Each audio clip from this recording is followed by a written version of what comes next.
אנחנו לא נסיים את המלחמה הזאת עם פחות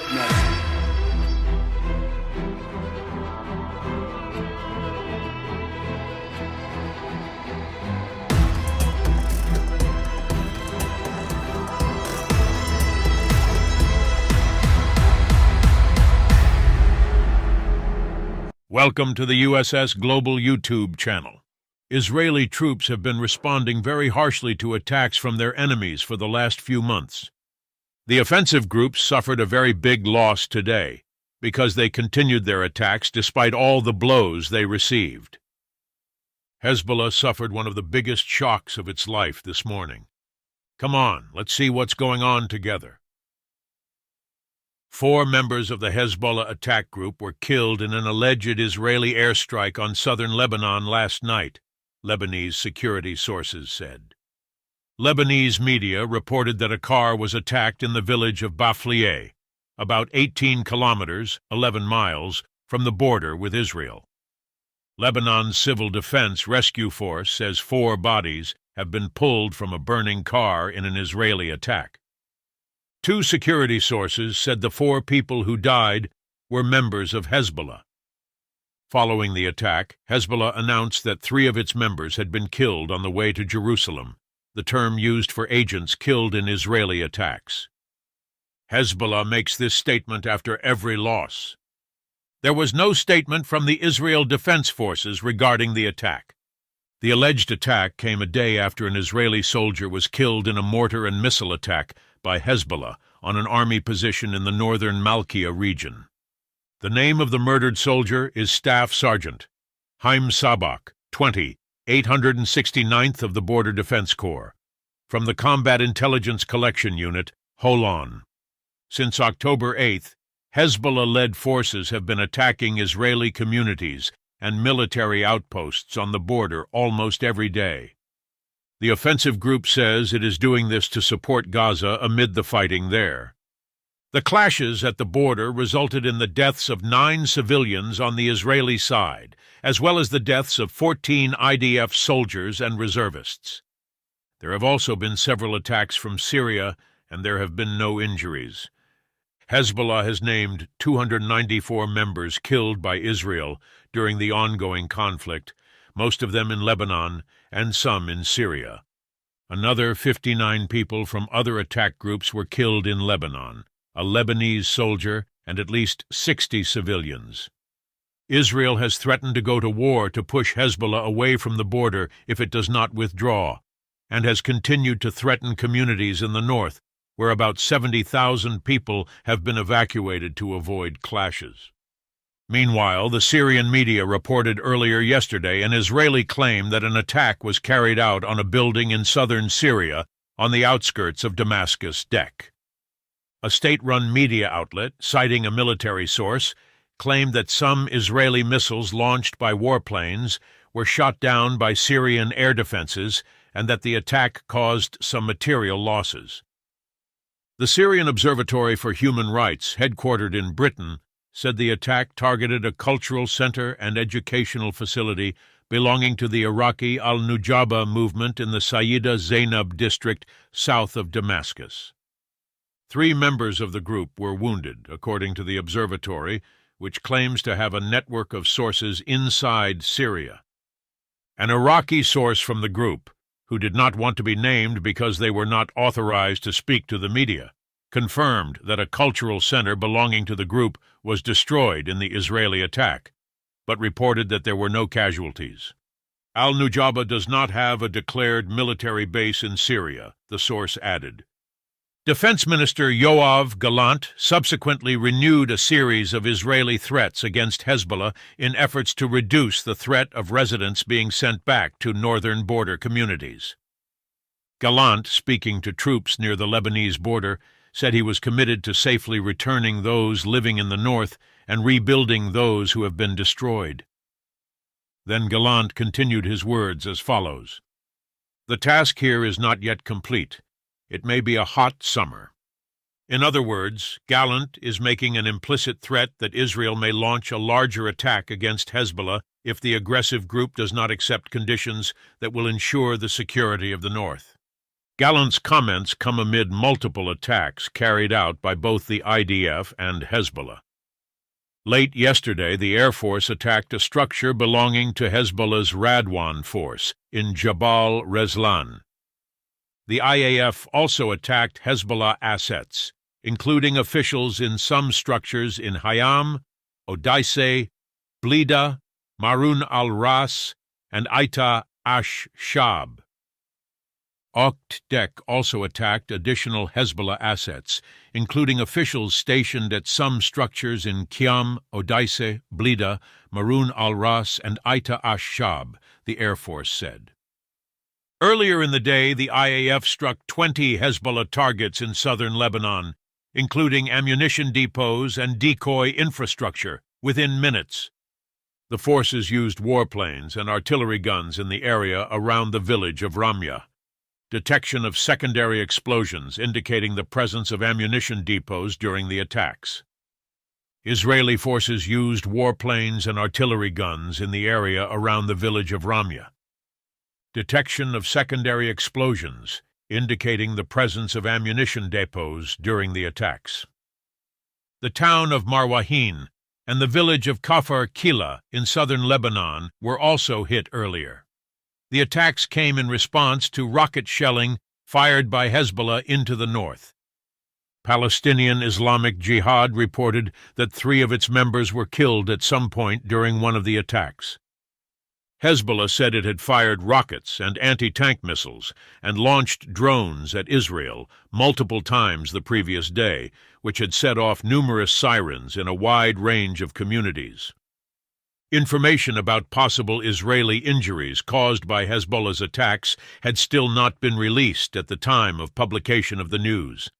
The increasing attacks on both sides have continued to increase for days.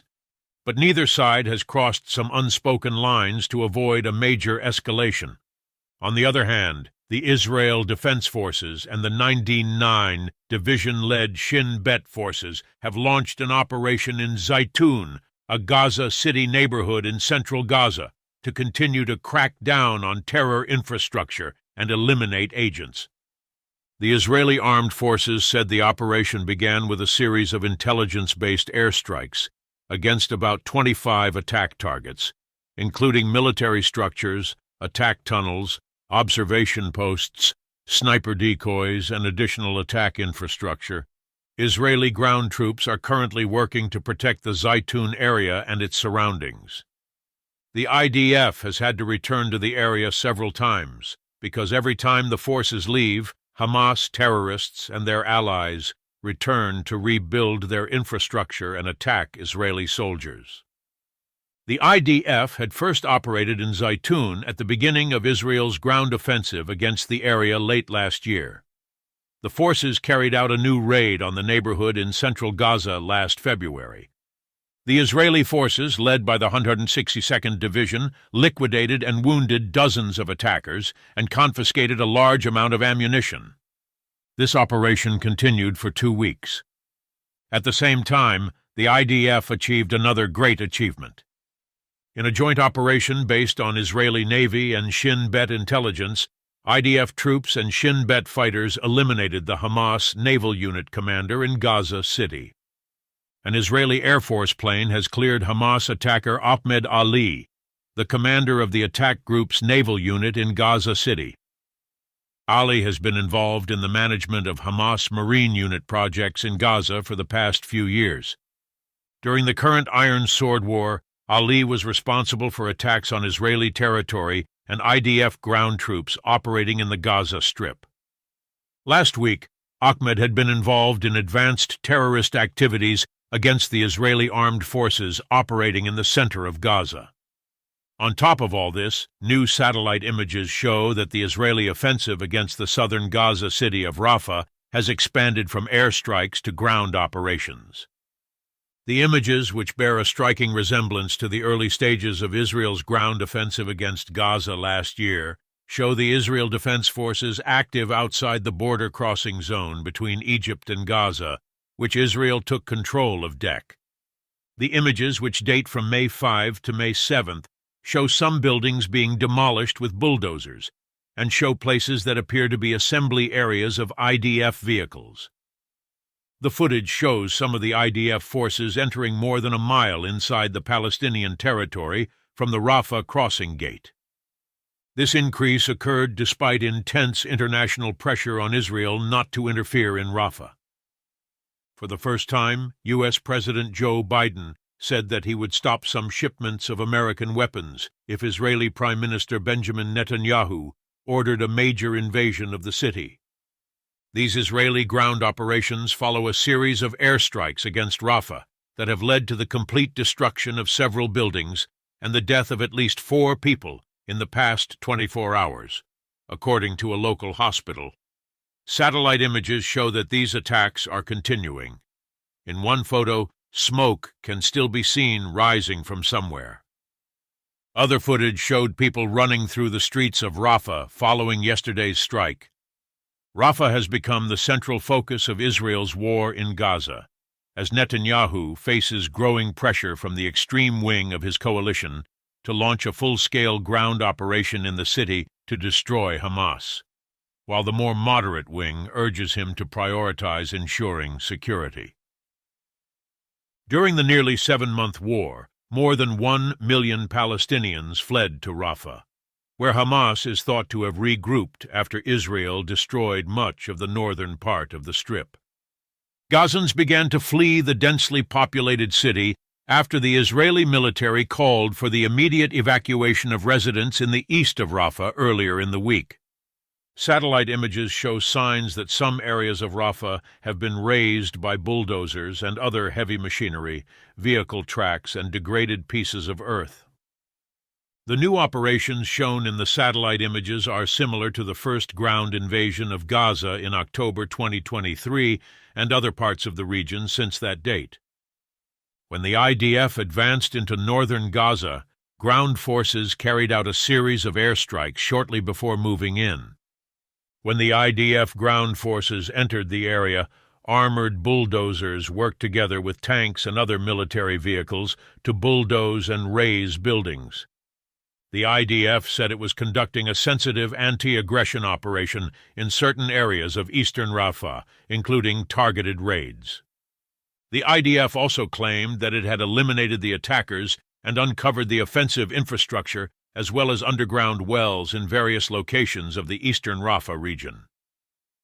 The IDF released footage of the 401st Brigade Combat Team conducting operational raids on suspicious buildings near the place where it said its soldiers were fired on by Hamas attackers. The IDF said that about 30 attackers were eliminated during the operation, and a large amount of attack infrastructure in the area was destroyed. More than 34,600 people have been killed in Gaza since October, according to Palestinian officials in Gaza. OCHA spokesman Jens Lerke said in Geneva that aid agencies had warned Israel not to launch a large-scale ground offensive on Rafah, and that any ground operation would mean more suffering and death for the 1.2 million displaced Palestinians sheltering in and around the city. The World Food Program warned over the weekend that there is already a rapidly spreading full-blown famine in northern Gaza. Meanwhile, 2 U.S. officials said that while Israel is stepping up its military operation in Rafah, there has been a pause in ceasefire talks regarding the hostages in Gaza. Discussions in Cairo in recent days have been largely disrupted by the departure of the Hamas and Israeli delegations, as well as CIA Director Bill Burns, who has spent the past week trying to bring the two sides closer in the region. Qatari, Egyptian, and American mediators will continue negotiations. At the beginning of the week, U.S. officials were expressing optimism about the talks, which now seem to have fallen apart. John Kirby, the White House's national security spokesman, said Burns went to the talks in Cairo thinking that the remaining gaps could be closed. Kirby continued his remarks as follows: "Now they are clearly not closed. This does not mean that we have lost hope. We still believe there is a way forward, but that will require some leadership from both sides. And in order to finally be able to come to that table and sign this agreement, both sides will need a little moral courage." Pointing to the Israeli military operation as the reason for the pause increases the U.S. pressure on Israel. U.S. officials continue to believe that Israel is conducting a limited operation in Rafah. In addition to the political conflicts, efforts are continuing to provide assistance to civilians. An American ship carrying aid to Gaza has left Cyprus, but the temporary floating dock built by the U.S. military is not available to unload food and supplies destined for the area, the Pentagon said. Pentagon spokesman Major General Patrick S. Ryder told a press conference yesterday afternoon that while the construction of the floating pier and walkway was being completed, weather conditions made it unsafe to place them off the coast. General Ryder, the help on the Sagamore ship is Roy P., another American motor ship that eventually docked in Ashdod. He said he was going to load up on Benavides. Ryder said that the aid will be taken and delivered to Gaza as soon as the floating dock system is installed. According to vessel tracking website Vessel Finder, the Sagamore appears to have docked in the Israeli port of Ashdod late on Thursday evening. For now, the urgently needed aid to the Palestinians is located about 20 miles from the nearest Gaza border crossing. General Ryder continued as follows. Although I'm not giving a specific date, we expect these temporary piers to be put in place in the very near future until appropriate safety and weather conditions are provided. Israel has blocked the construction of its own international port in Gaza, which has led the United States and another aid group, the World Central Kitchen, to create their own systems for delivering aid to the region by sea.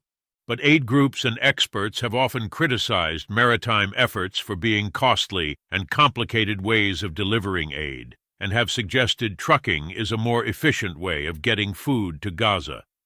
After 7 World Central Kitchen employees were killed in Israeli attacks, the group stopped its naval operations there.